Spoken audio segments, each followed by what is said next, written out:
Bismillahirrahmanirrahim. Alhamdulillahirabbil alamin wa bihi nasta'inu ala umuri dunya waddin. Wassalatu wassalamu ala asyrafil anbiya'i wal mursalin sayyidina wa maulana Muhammadin wa ala alihi wa sahbihi ajma'in. Rabbi shrah li sadri wa yassir li amri wa hlul 'uqdatam min lisani yafqahu qawli. Subhanaka la ilma lana illa ma 'allamtana innaka antal alimul hakim wa tub 'alaina innaka antat tawwabur rahim. Amma ba'du. Faqala al-mu'allif rahimahullahu ta'ala wa nafa'ana bihi wa bi'ulumihi wa bi'ulumina wa bi'ulumikum bidharaini amin radhiyallahu anhu ila anqal wa qala sallallahu alaihi wasallam.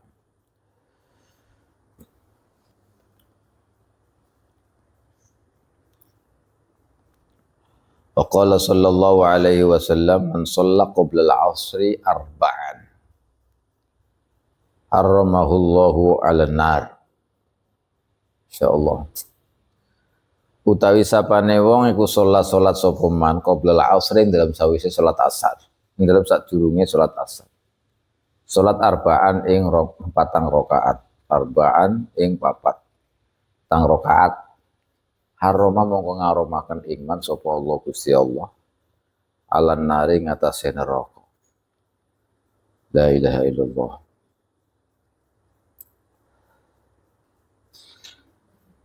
Nah ini sholat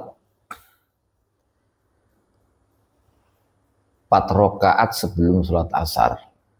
Ini salah satu fadilahnya. Keutamaannya adalah Allah mengharamkan dia dari neraka. Diamankan. Diharamkan masuk neraka. Ini dari Rasulullah. Dalam hadis lain, Rasulullah menjelaskan rahimallahu man shalla arba'an qabla al-'asri.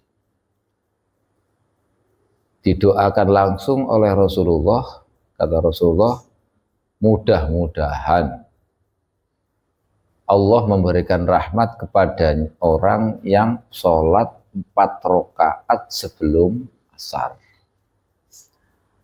Artinya ketika Rasulullah itu mendoakan orang tersebut berarti pasti akan terjadi karena doanya Rasulullah mustajab, makbul.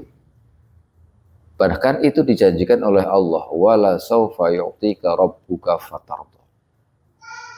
Kata Allah, wala saufa yu'tika rabbuka, dan nanti Tuhanmu wahai Muhammad akan memberikan kepadamu apa yang kau rela, apa yang kau suka, apa yang kau menjadikan ridho. Nah, ketika Rasulullah mendoakan orang seperti ini, kalau didoakan oleh Rasulullah, artinya Rasulullah itu ridho, senang dengan orang yang seperti itu. Dan itu akan diberikan oleh Allah Subhanahu wa Ta'ala. Nah, kalau Rasulullah senang, ridho dengan kita mendapatkan rahmat, dan itu pasti akan diberi oleh Allah Subhanahu wa Ta'ala. Makanya kemudian ketika dalam hadis ini orang yang sholat 4 rakaat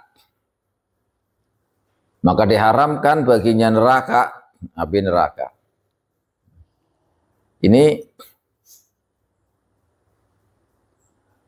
Imam Syafi'i sangat-sangat memperhatikan tentang ini.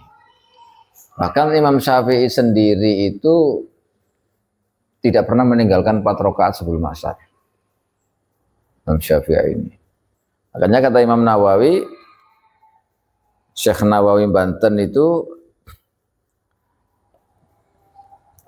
nudiba arbaun qoblal asri. Kalau menurut mazhab kita yang disunahkan sholat asar sebelum asar, qobliyah asar itu 4 rakaat. Kenapa? Karena ada hadis-hadis ini. Jadi banyak hadis yang menjelaskan tentang bagaimana keutamaan 4 rakaat sebelum sholat asar. Nah, kalau orang melakukan 4 rakaat itu akan diharamkan masuk neraka, dan sebaliknya dijanjikan akan mendapatkan rahmat. Nah, ini berarti 4 rakaat ini sangat istimewa. Makanya dalam riwayat Imam Tabrani bahwa yang dimaksud haramahullahu 'alan nar, Allah mengharamkan baginya neraka, adalah Allah melebur dosa-dosanya, maka orang itu tidak akan disiksa dengan neraka. Tidak akan disiksa binari 'alaiha. Ini walaupun punya dosa, maka dosanya diampuni sehingga dosa-dosa itu tidak mengakibatkan dia itu disiksa. Kenapa? Karena dosanya diampuni. Makanya sholat itu istimewa. Sholat sunnah itu istimewa. Jangan dianggap qobliyah ba'diyah itu nggak penting, tapi sebagai penunjang. Makanya Rasulullah itu menjelaskan fungsi dari sholat sunnah rawatib itu diantaranya salah satunya adalah menggenapi kekurangan-kekurangan yang ada di sholat fardu.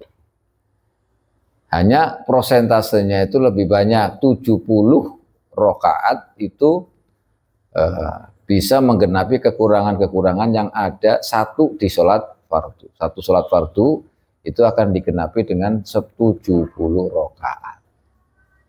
Nah, kalau kita misalnya setiap hari kita lakukan misalnya, menurut mazhab kita Syafi'i, 4 rakaat sebelum zuhur, hitung 4 rakaat setelah zuhur, berapa? 8. 4 rakaat setelah qoblal asar, sebelum asar, berapa? 12. 2 rakaat sebelum maghrib, 14. 2 rakaat setelah maghrib, 16. Terus 2 rakaat sebelum isya, 18. 2 rakaat setelah isya, 20. 2 rakaat sebelum subuh, sebelum fajar, sebelum sholat fajar, 22. Ini masing-masing rakaat-rakaat yang dilakukan yang disebut dengan rawatib. Kalau satu hari itu dapat 22 rakaat. Untuk mencapai 70 berapa hari?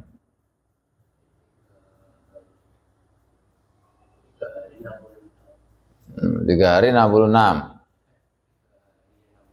3 hari 66. Nah, berarti tinggal 8. Lah ya berarti tinggal 6 rakaat. 64 apa 62? 4. Berarti tinggal 6 rakaat. Berarti 3 hari setengah. Kalau setiap hari itu kita berarti bisa mendapatkan rakaat itu, maka 3 hari setengah sholat kita dari sholat fardu yang kurang-kurang bisa digenapi oleh sholat-sholat ini. Maka fungsinya besar sekali. Bahkan ketika kita ini melanggengkan atau melazimi terus-menerus melakukan sunnah rawatib, itu sebenarnya sudah cukup. Sudah cukup. Hanya saja kalau masih kurang ya ditambah kayak tahajud, kemudian sholat witir, kemudian sholat awabin. Sholat awabin lebih nanti, mungkin awabin itu, Masya Allah, sholat awabin itu aslinya 20 rakaat. Aslinya paling banyak itu 20 rakaat. Tapi hadis Rasulullah yang disebutkan, yang diriwayatkan oleh beberapa hadis yang mu'tamadah indal muhaddisin, itu 6 rakaat. Nah, sholat awabin itu adalah sholat yang dilakukan setelah sholat maghrib, setelah ba'diyah misalnya. Maka sholat 6 rakaat. Sholat 6 rakaat setelah maghrib itu sama dengan kita ibadah selama 12 tahun.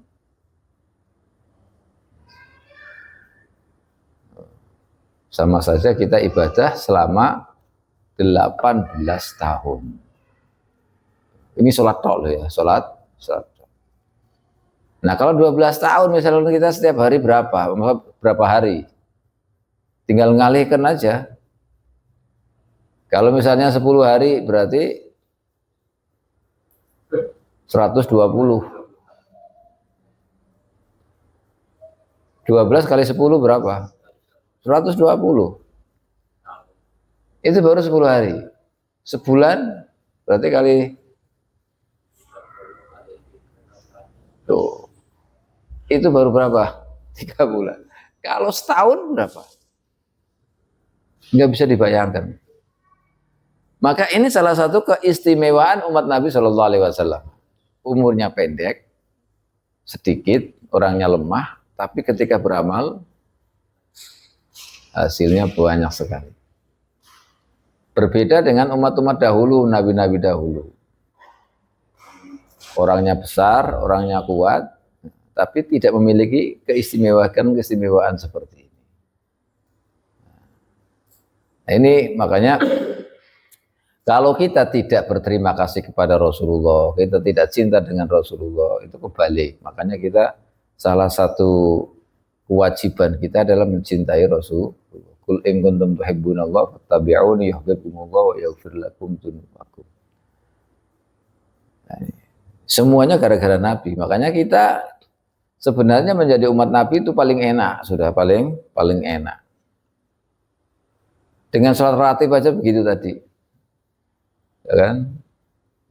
Tapi ya kembali kepada kita, semuanya itu tidak akan ada manfaatnya kalau hati kita ada rasa dengki, masih ada penyakit, karena nantinya itu yang bisa bersinggah adalah qalbun salim. Yauma la yanfa'u malu wala banun illa man atallaha biqalbin salim. Jadi kalau sholatnya banyak, ininya banyak, benar itu ada fadilah, keutamaan, dia bebas dari neraka, dosanya diampuni. Tapi kalau hatinya nggak bersih, tetap dengki, tetap benci sama seorang, ini yang berbahaya. Makanya Rasulullah mewanti-wanti jangan sampai hati kita dikotori dengan kebencian. Jangan sampai hati kita dikotori dengan kedengkian. Semuanya sudah diatur oleh Allah, dikasih macam-macam. Kamu jadi begini, kamu begini, kamu begini. Itu sudah diatur oleh Allah. Makanya kita, rezeki kamu sekian, anu sekian. Itu sudah dikasih macam-macam, maksudnya sudah diatur oleh Allah Subhanahu wa taala, sehingga kita hanya bisa menerima. Jangan sampai kita berontak. Aku enggak terima pembagian Allah. Aku enggak terima. Ini makanya berarti seolah meskipun dia itu melakukan sholat-sholat yang seperti itu, tapi masih begitu, sama saja dia menolak aturan Allah. Gitu. Padahal intinya itu kalau kita hati bisa menerima, lapang, enggak ada dengki, ya kan, nggak ada kebencian terhadap siapapun, itu nantinya yang kita tanggung selamat lah pokoknya sudah. Karena kita sudah sholat 5 waktu, sudah dihapus dosanya. Ditambah lagi kesunahan, ditambah lagi nggak bisa dibayangkan. Makanya jangan dikotori hati kita dengan sesuatu yang kotor, dengan penyakit-penyakit hati, harus dihilangkan semua. Iri, dengki, kebencian, suudzon dan lain-lain itu harus dihilangkan. Nah, itu kuncinya. Karena itu Rasulullah menjelaskan, innallaha la yanzuru ila suwarikum wala ila ajsadikum wala ila a'malikum walakin yanzuru ila qulubikum. Allah tidak melihat bentuk perbuatannya dan yang dilakukan. Pokoknya semuanya enggak, tapi yang dilihat adalah hatinya kita. Selama hati kita bersih, maka rahmat Allah akan turun, kita dinazrah oleh Allah. Kalau dinazrah oleh Allah, itu pasti nazarnya nazar rahimah. Ya Allah binazrah min indir rahimah tudawi kullama fi min amradin saqimah. Jadi kalau sudah dapat nazrah dari Allah, orang itu pasti istimewa. Makanya intinya adalah hati. Dan jangan sampai ada iri, dengki, kemudian itu benci kepada orang, kesombongan dan lain-lain yang berada di hati ini. Kita harus tawadhu, kita harus bersihkan hati lah. Kalau kita bersih hati, tentu saja di sholat kita yang bagaimanapun hanya 2 rakaat saja nanti nilainya. Kenapa? Karena setiap harinya dinazrah oleh Allah. Setiap harinya didoakan oleh Rasulullah. Setiap harinya dicuci dengan sholat 5 waktu. Mesti bersih sudah. Hatinya bersih, amalannya bersih sudah. Makanya kemarin Sallu khamsakum wa zakku malakum. Kan wasumu syahrakum wa hijju baita rabbikum tadkhulu jannata rabbikum bighairi hisab. Nah, kalau biasa seperti ini, maka gimana? Udah, itu puncak dari segalanya. Enggak perlu ditanyakan ini orang ini bagaimana, sudah, itu sudah pasti janji Allah itu pasti, penjelasan Rasulullah itu pasti benar. Pasti akan. Yang tidak ini kan mana gara-gara kita tidak menerima, ya. Makanya Rasul dalam hadis qudsi itu Allah menjelaskan man lam yardha bi qada'i lam falyatlub robban siwaya. Kalau orang itu tidak mengetahui atau tidak rela, tidak ridho dengan ketentuanku, maka hendaknya dia mencari Tuhan selain aku. Ini kan sama saja kita sholat tapi kita sendiri tidak menerima keadaan kita yang dijadikan oleh Allah sebagai apa. Nah ini. Nah kalau kita dijadikan oleh Allah sebagai santri misalnya, kita harus menerima sebagai santri dan berusaha menjadi santri yang baik. Ini berarti kita ridho. Oh, saya ditakdirkan oleh Allah bisa mondok, bisa begini, alhamdulillah. Jangan berontak. Itu. Misalnya, oh alhamdulillah ini nikmat Allah, saya bisa ini. Makanya disyukuri. Berarti kita ridho. Ini walaupun kayaknya remeh, tapi ini adalah besar sekali. Kadang kan misalkan kita ditakdirkan oleh Allah, misalnya ada seorang ditakdirkan oleh Allah dengan rezeki yang sekian, misalnya, atau dengan kehidupan yang kayak begini-begini. Kalau itu sudah ketentuan Allah, artinya dia sudah dari awal begini-begini dan dengan hasil atau rezeki atau penghasilan segitu. Diterima saja. Kalau Allah berkehendak pasti akan ditambah. Apakah ditambah sesuai dengan bentuknya atau ditambah yang lainnya? Soalnya banyak sekali orang banyak duit tapi ternyata nggak cukup loh. Orang banyak duit, penghasilannya banyak, tapi untuk hidupnya itu nggak cukup. Bahkan mungkin puluhan juta atau ratusan juta justru nggak cukup. Tapi orang yang penghasilannya cuma 1 juta, 2 juta, hidupnya cukup. Enak mana? Enak yang cukup. Orang kaya duitnya banyak tapi ternyata nggak cukup. Banyak sekali. Ya, banyak sekali itu. Jangan dikira orang ini enggak. Orang mobilnya bagus, semuanya bagus, ternyata kredit utangnya banyak, belum bisa. Semuanya di mana-mana. Masih mikir muter duit ini supaya bisa cicilan sana bisa selesai. Ini di sana ada pekerja yang minta gaji dan lain-lain, kita duitnya dari mana, ya kan? Terus yang mana lagi? Banyak kelihatannya orang kaya, tapi nggak cukup. Belum lagi anaknya, seharinya minta, misalkan bulanannya dia mintanya, nggak bakal tenang. Ini kenapa? Ya seperti itu, kita harus menyadari. Makanya ketentuan Allah itu adalah kalau kita tidak percaya dan rela dengan ketentuan Allah, maka Allah suruh kita mencari Tuhan selain Allah. Nah, ini artinya apa? Kita harus menerima apa yang ada, apa yang kita nikmati sekarang. Itulah takdir kita. Makanya pergunakan sebaik-baiknya yang sekarang, ya kita harus manfaatkan sebaik-baiknya yang sekarang. Jangan, oh nanti itu bagaimana? Enggak.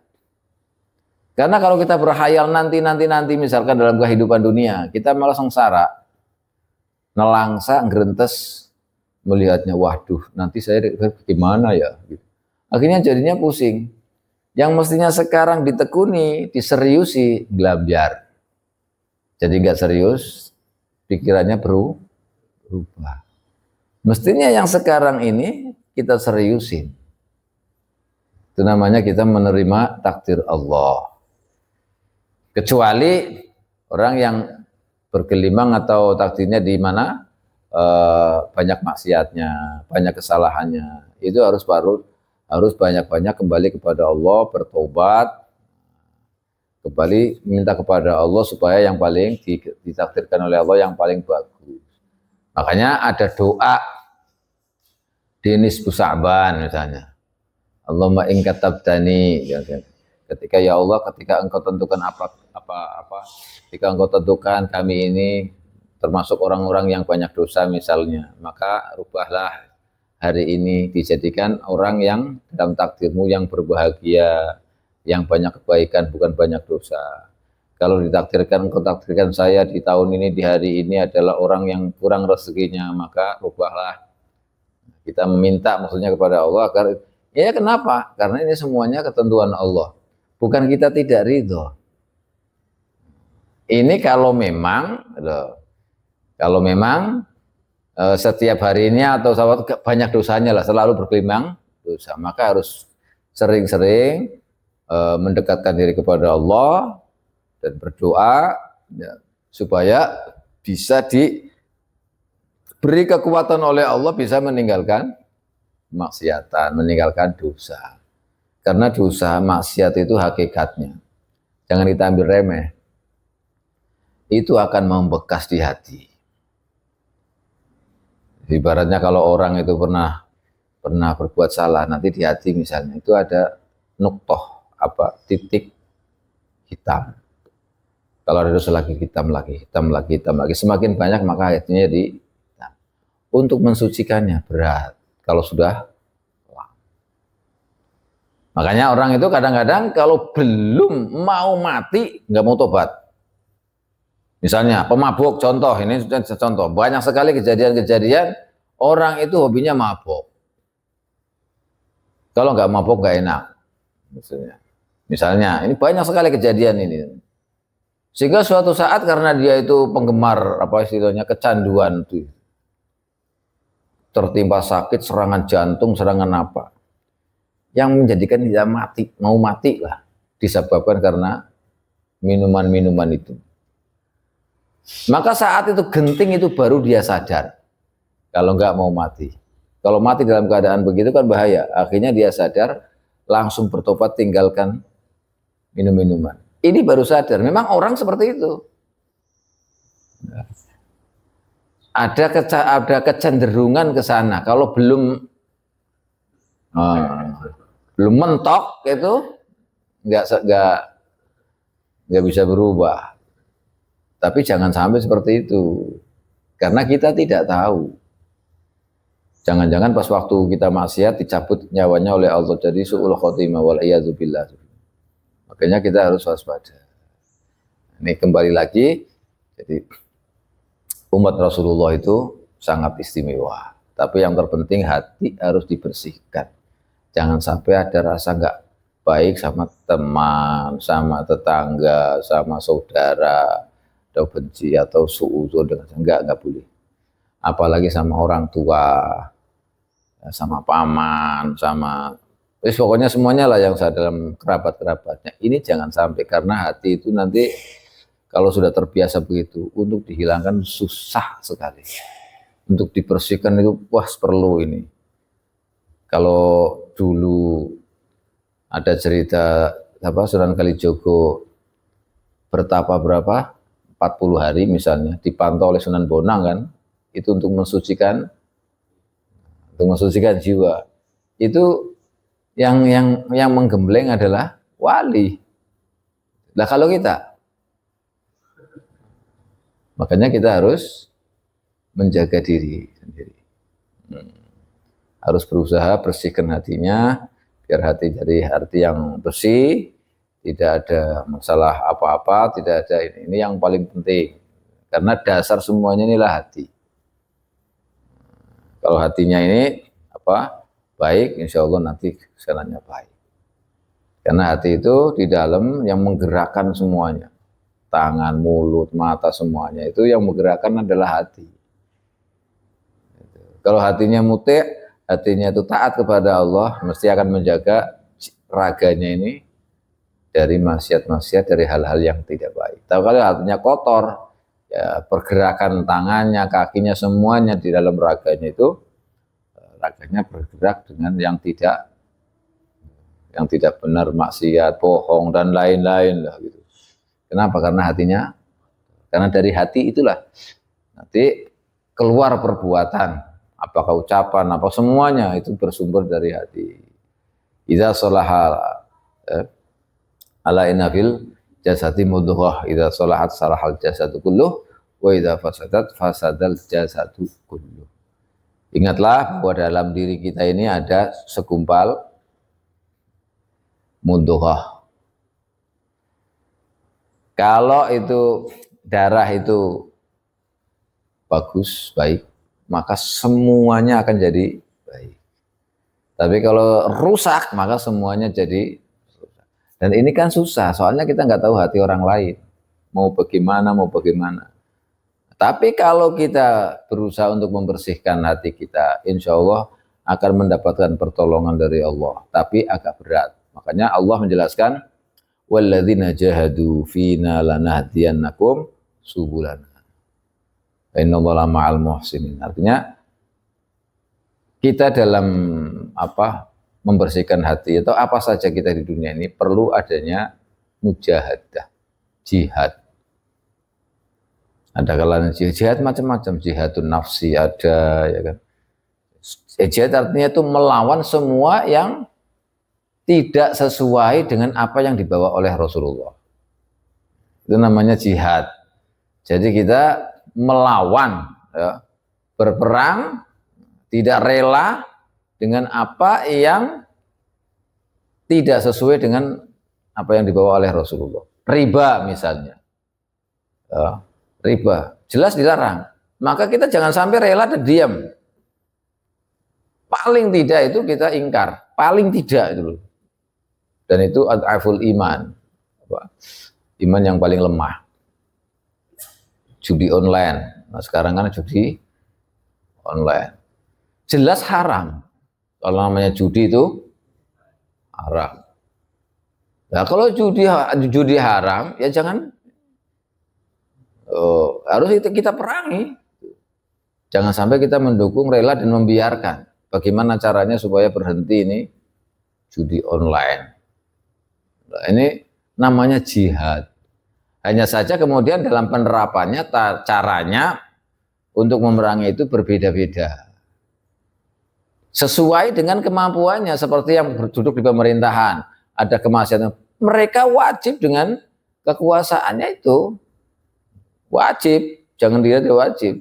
Jadi pejabat atau jadi apa, terus kemudian enggak ungkang-ungkang kaki, yang penting menggerakkan kemaslahatan ini itu. Padahal ada kemungkaran di depan mata. Dia nggak gubris, ini bahaya itu. Itu sebagai apa lah gitu. Maka dia sesuai dengan kedudukannya, sesuai dengan kemampuannya. Harus itu. Karena itu kita harus jihad. Walladzina jahadu fina lanahdiyannahum subulana. Kalau dia mau jihad, pasti akan ditunjukkan jalan oleh Allah. Bisa mensucikan hati dengan bagus. Bisa berusaha untuk yang diridhoi dia, yang dia rela sukses istilahnya, pasti akan diberi oleh Allah. Karena pasti akan ditunjukkan jalannya. Betul-betul. Orang yang menginginkan apa misalnya, pasti akan ditunjukkan, oh kamu harus begini, nanti ditunjukkan oleh Allah. Kalau dalam bahasa ngapa kan kaligani, anak jalan. Kaligani anak jalan. Nah itu, jadi itu kita harus berjuang.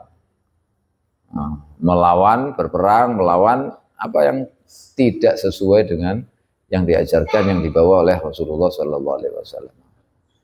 Makanya kalau ketika dalam satu desa misalnya membiarkan ini judi online misalnya atau mabuk-mabukan misalnya di satu daerah, lihat aja itu, lihat saja itu bakal hancur. Bukan hancur secara desanya dibakar, itu bukan. Ada kalanya seperti itu. Kalau zaman dulu langsung dibakar itu, langsung dibalik itu kalau diperingatkan nggak mau. Itu kan kalau zaman nabi-nabi dulu langsung dibalik buminya itu, atau digempur sama ini. Kalau dulu, kalau sekarang karena ada Nabi Muhammad SAW, kita enggak, kita dikasih kesempatan. Karena ketika kesempatan, jangan kita terlena, kita harus berjuang melawan yang hal-hal yang seperti itu. Jangan sampai terjadi lagi. Yang sebagai ulama ya mengeluarkan fatwanya, mengeluarkan omongannya, nasihatnya, mauidhahnya seperti itu. Supaya nanti ini soalnya aslinya maksiat, kemungkaran itu panas sekali. Panas sekali. Jadi dalam satu daerah, dalam satu apalah misalnya, kalau banyak maksiat itu aslinya panas sekali. Makanya Allah kemudian mengutus wali untuk meredam panas itu. Diutuslah seorang wali supaya jadi patoknya di situ. Hanya gunung aslinya kan jadi patok apa jalan jibala autada. Jadi wal jibala autada kan di tongkat atau apa patok-patok bumi. Tapi ketika penduduk buminya banyak maksiat, nggak kuat itu gunung, akhirnya longsor, meledos. Ya seperti itu. Ini jangan dianggap itu apa alamiah. Jangan alamiah. Alamiah itu iya, tapi kan ada penyebabnya. Kan segala sesuatu ada penyebabnya. Kalau akidah Ahlussunnah wal Jamaah mesti akan membahas atau dilarikan kepada penyebabnya. Kenapa jadi longsor? Oh, di bawahnya ada lempengan-lempengan misalnya ini. Di lempengan ada lempengan-lempengan, ada lempengan itu retak. Lah siapa yang menjadikan retak? Ya kita harus sampai ke sana, bukan hanya itu alaminya atau tanpa ada ini, padahal jelas sekali sudah dijelaskan semuanya zaharul fasad wal fil bari wal bahri kasabatin nas rizqum dan seterusnya itu al-ayah. Di semuanya adalah ulah manusia, makanya kita harus sadar, makanya masing-masing punya peran. Walladzina jahadu fina lanahdiyanakum subulana, punya. Yang sebagai pelajar harus bagaimana, yang jadi pegawai harus bagaimana, yang jadi pejabat harus bagaimana, yang jadi rakyat biasa harus bagaimana. Ini semuanya harus bersinergi. Supaya nanti ditunjukkan oleh kita mau apa? Baldatun thayyibatun wa rabbun ghafur, negara yang aman damai. Ya ini tadi sudah jelaskan semuanya. Jadi makanya jangan disalahkan. Oh, protes aku kenapa aku begini, udah nggak bisa, sudah dijelaskan semuanya. Nah, kitanya saja yang nggak mau. Jelas ya, jadi ini masya Allah dengan sholat 4 rakaat saja diharamkan suci semua. Tapi tadi hatinya yang bersih. Karena puncak dari segalanya itu adalah hati. Hati. Kalau orang itu dengan hati yang ini, meski suatu merasakan nikmat apa semua. Yauma la yanfa'u malu wala banun illa man atallaha biqalbin salim. Kita sholatnya banyak ini, tapi kita mata tangga bermusuhan sama kawan, saling benci, aduh gak ada ini yang dilakukan itu. Karena Rasulullah juga menjelaskan tentang itu, walaupun sholatnya banyak, puasanya banyak, zakatnya banyak, tapi kalau dia masih menyakiti tetangga, menyakiti ini, nggak ada faedahnya. Wa finnar. Masya Allah. Nggak bisa mana ini. Diserang wereng gimana? Serang hama gitu. Nah, demikian. Insya Allah nanti kita lanjut kembali. Mudah-mudahan manfaat, barokah dibutuhkan oleh Allah Subhanahu Wa Taala. Kita ridho dengan ketentuan Allah. Kita dijadikan Allah mampu berperang untuk menegakkan yang baik-baik menurut syariat Allah yang diturunkan melalui Rasulullah Sallallahu Alaihi Wasallam. Sehingga kita adem ayem dijadikan negara kita itu baldatun thayyibatun wa rabbun ghafur. Allahu a'lam bishawab.